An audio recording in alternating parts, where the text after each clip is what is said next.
네, 경제판 돋보기 시간입니다. 계속 우리 경제 회복의 발목을 잡고 있는 지금 이런 원유 가격이나 다양한 에너지 가격들, 물가 가격을 치솟는 가장 주범이 되고 있습니다. 우리가 앞으로는 어떻게 흘러갈지, 그렇다면 어떻게 대응을 해볼지 이야기 나눠보죠. 오늘은 인사이트 K의 배종찬 연구소장과 함께합니다. 어서 오세요. 안녕하십니까? 네.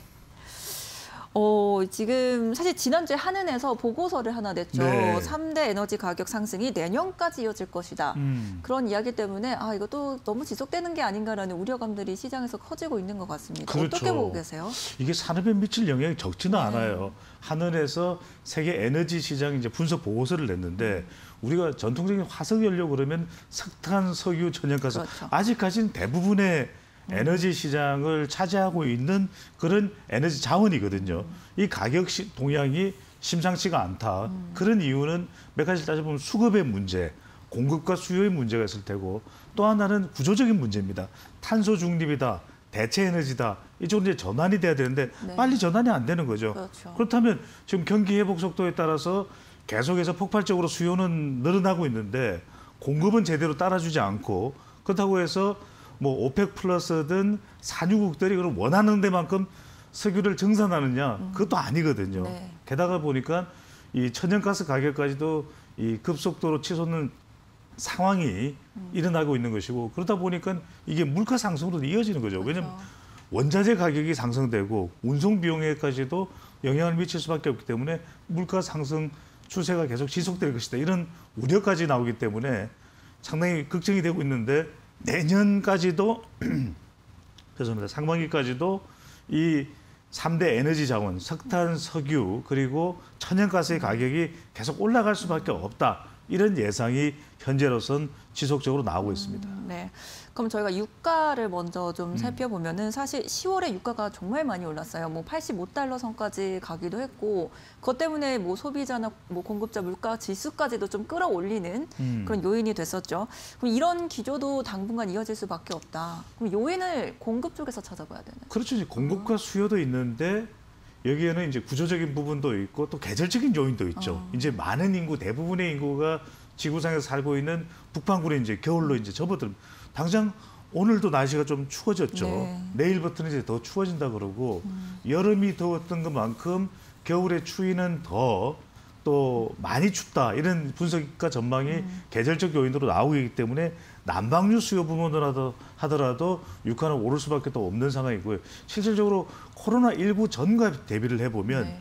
한 30%가 올라갔어요. 네. 서부 텍사스산이든 아니면 미국산이든 북해산이든 이렇게 해서 석유값이 계속 올라가고 있는 상황인데 그만큼 수요는 이제 늘어나죠. 그렇죠. 경기 회복이 되다 보니까 또 자동차 또 생산량도 많아지고 또 운송되는 차량의 숫자도 더 늘어나게 되면서 그렇지만 단기적으로는 원하는 만큼의 수요대로 공급이 안 되는 것이고 그렇다고 해서 신재생 에너지나 대체 에너지로 빨리 전환이 되면 그것도 아니거든요. 이제 서서히 인프라를 구축해 가는 상황이기 때문에 우리가 생각할 때는 아니 태양광 발전 그렇게 많이 한다고 그러더니 좀 전환되는 거 아니야 이렇게 생각하면 네. 그게 아닙니다. 아직까지는 여전히 중국과 인도는 석탄에 대한 의존도가 매우 높고 그리고 미국과 유럽은 석유에 대한 의존도가 높고 대부분의 국가는 천연가스는 유럽의 경우에는 러시아에서 아니 우리 천연가스 운송 파이프를 닫아버리고 깜짝 놀라게 되는 거죠. 네. 최근에 나왔던 이 이민자 문제와 관련해서도 벨라루스에서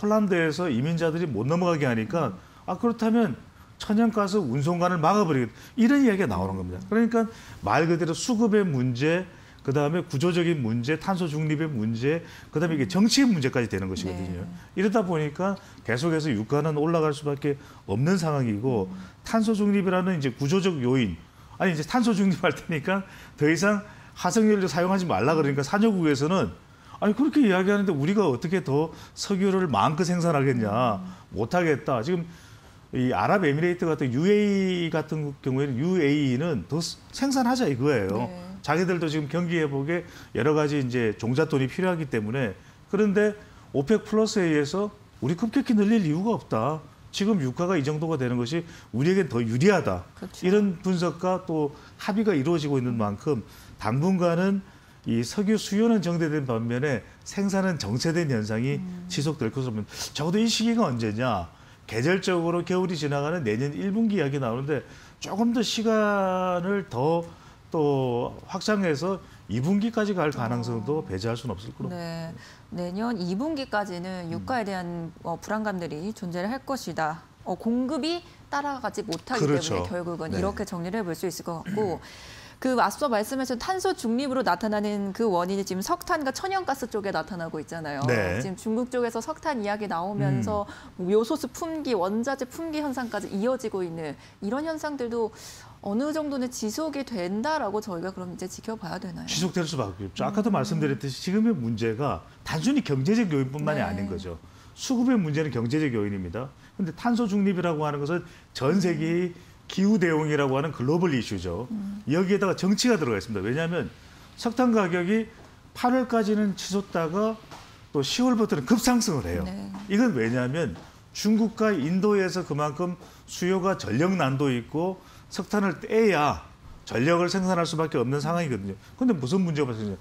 중국은 석탄 의존도가 매우 높은데 호주에서 안 보내주겠다. 중국도 안 받겠다 이거예요. 이건 뭐냐? 정치 외교의 문제죠.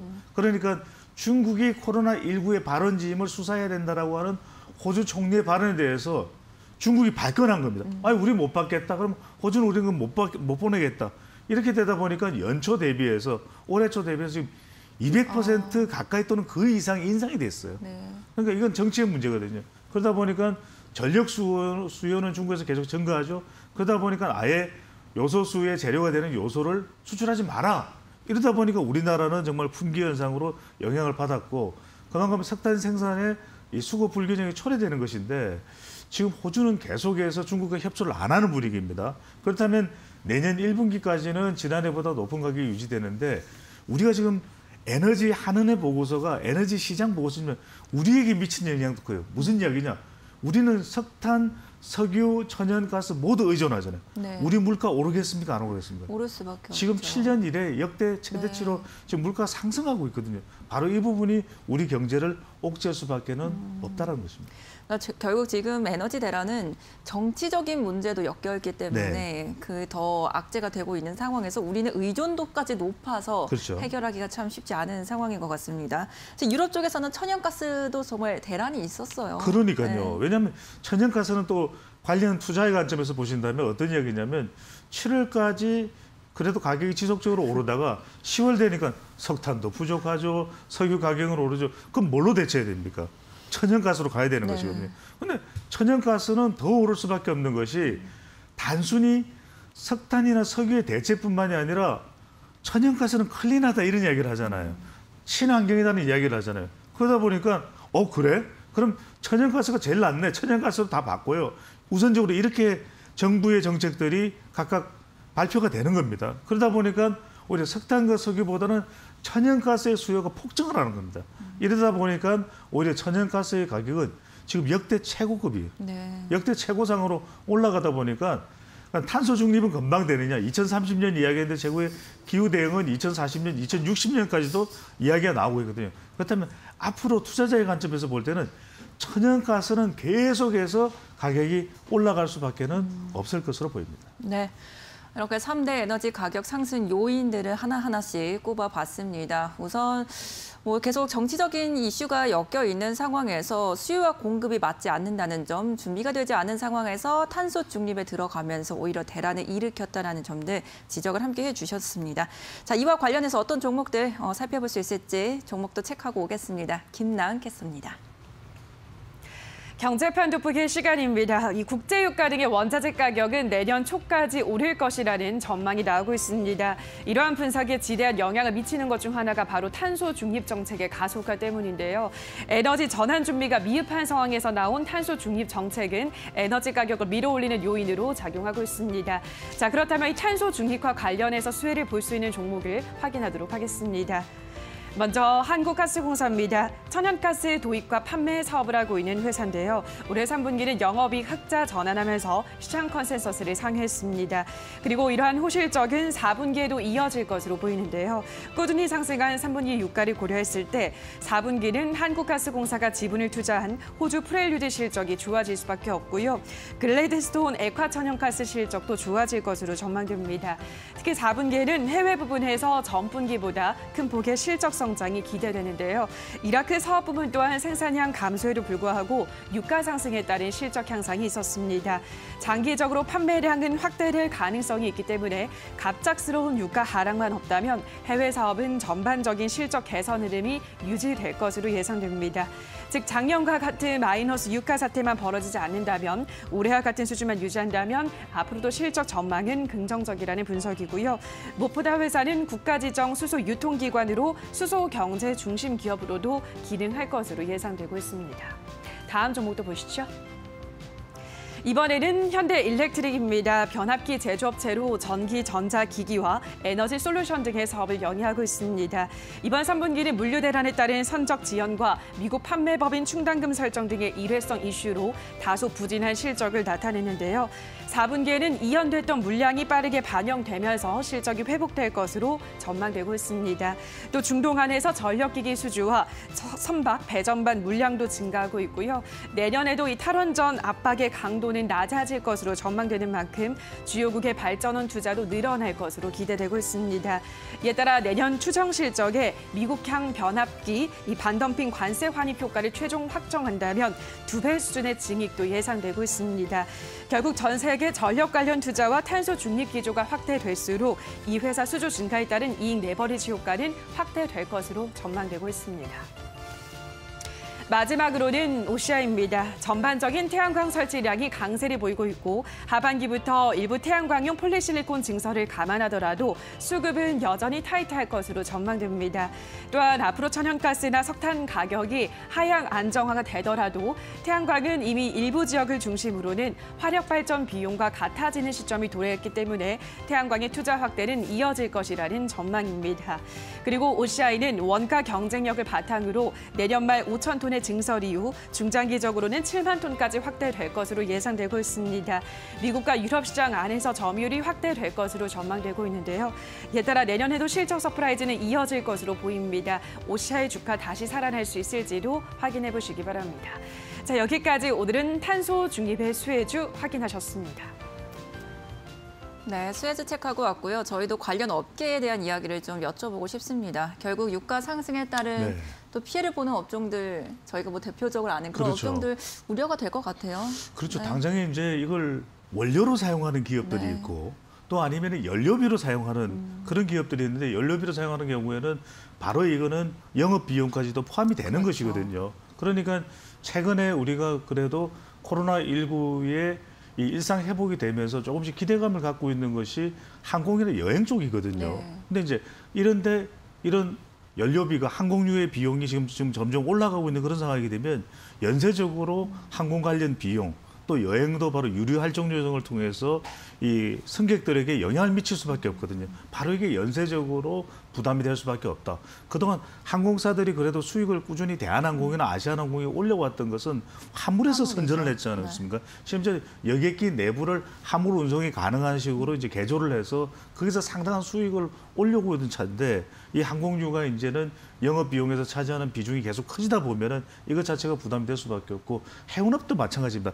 해운업은 약간의 상황이 좀 다른데 최근에 이제 천연가스로 이제 교체하는 연료 구조 형태도 많고 네. 또 이제 벙커 CU는 이 선박의 연료는 벙커 CU는 사실은 크게 가격 변동이 크지는 않아요. 그럼에도 불구하고 이게 길어진다면 최근에 이 물동량 자체에 이 공급망 차질 부분도 있기 때문에 부담이 되고 있는 상황이거든요. 이 부분도 이제 길어진다면은 유가 상승의 국면이 길어진다면 해운업에도 부담이 될 수 있는 것이고 마지막으로 우리가 당장에는 이 원료 가격이 올라가면 최종 제품의 단가도 올라갈 수 있기 때문에 석유화학 쪽은 단기적으로는 긍정적으로 봐요. 근데 이것도 마찬가지로 지속적으로 장기화되면은 상당히 부담이 된다는 것도 투자자 관점에서 좀 확인을 해둘 필요가 있겠습니다. 가장 좀 빠르게 영향을 받을 것 같은 것은 항공업계겠네요. 네, 아무래도 그렇습니다. 네, 그 부분 한번 체크를 해보시기 바라고요. 결국 근데 또 유가 상승을 하면서 뭐 우리의 탈원전 이야기 나오면서 한전이 3분기에 네. 적자를 기록했다. 이것 그렇죠. 때문에 전기료 인상할 수 있다라는 이야기들이 나오고 있더라고요. 당장은 아닐 것 같아요. 네. 그렇지만 이제 한전 투자하는 관점에서는 한전에 대한 투자 의견도 이제 조정이 될 수밖에 없을 테고 왜냐하면 상당히 오랜 시간 동안 힘들어질 수 있는 상황이거든요. 그런 만큼 한전의 부실로도 연결될 수 있다라고 하는 우려까지도 나오고 있는데 그만큼 한전이 실제 이 발전으로부터 이 전기를 구매하는 그런 다음에 우리 이제 일반 소비자에게 제공을 하는 시스템이거든요. 이 전력 시장의 도매 가격이 계속해서 인상될 수밖에 없다. 그런 어떤 상황이 연출되고 있는 것이고 국제 연료 가격이 상당히 주로 중동산 이 원유를 수입을 하고 있지 않습니까? 그렇다면 이게 국제 연료가 상승하게 되면 한전의 연료비 또 전력 구입비도 올라갈 수밖에 없다. 그렇다면 지금 전기료를 올릴 수밖에 없는 그런 상황은 지금 만들어져 있거든요. 그런데 왜 올리지 못할까요? 왜 올리지 여론 못합니까? 때문일까요? 여론이죠. 네. 이게 결과적으로는 내년 대선까지 있기 때문에 그렇죠. 지금 정부도 그렇고 또 국민도 그렇지만 유권자의 부담을 늘릴 수는 없는 그런 상황이기 때문에 3월까지는 계속해서 내년 3월까지 버틴. 근데 또 6월 달에는 지방선거예요. 그러다 보니까 한전이 당장 부실을 개선하기 쉽지 않다.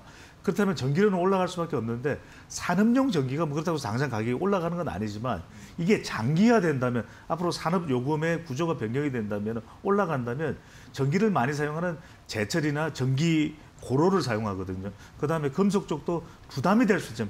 그렇다면 이 전기를 절약시킬 수 있는 좀 이 이른바 스마트 그리드 관련된 산업은 좀 더 각광을 받을 수가 있거든요. 이 부분도 주목을 해보실 필요가 있겠습니다. 네, 에너지 상승과 관련해서 항공업계 함께 살펴봤고요. 이와 관련해서 한전에 대한 전기료 인상 쉽지 않기 때문에 한전 자체는 부담이 되겠네요. 하지만 네. 스마트 그리드 쪽으로 또 투자 포인트 옮겨가 보시면 또 좋은 투자 이어갈 수 있을 것 같습니다. 지금까지 인사이트 K의 배종찬 연구소장과 함께했습니다. 감사합니다. 고맙습니다.